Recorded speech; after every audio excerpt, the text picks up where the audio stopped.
लाकूड वाहतुकीचा परवाना देण्यासाठी तब्बल 15,000ची लाच स्वीकारताना कुडाळ तालुक्यातील नेरूर तर्फे हवेली येथील वनपाल अनिल राठोड याला लाचलुचपत प्रतिबंधक विभागाच्या पथकाने रंगेहात पकडले आहे।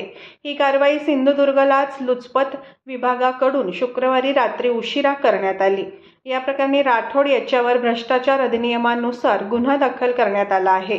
राठोड यांच्याकडून सतत होत असलेल्या पैशाच्या तगाण्याने कंटाळलेल्या कुडाळ तालुक्यातील तुळसुली येथील तक्रारदाराने थेट लाचलुचपतकडे तक्रार करत वनपाल याला पकडून दिले। यात वन विभागाच्या परवानगीने तक्रारदार लाकूड माल तयार केला होता।